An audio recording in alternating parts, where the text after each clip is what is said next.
A period-style home has many architectural features, and the challenge quite often is creating a modern interior while maintaining the inherent features of the original home. A key consideration is, do you want the tile to become a colour feature to the wall, floor, to stand out, or seamlessly blend in as a neutral backdrop? Another key component is the size and scale of the space and what pattern effect you choose to create with the selected tile pattern.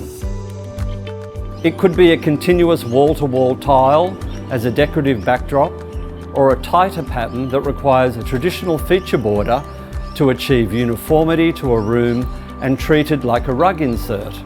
Thanks to Old English tiles, the possibilities are endless.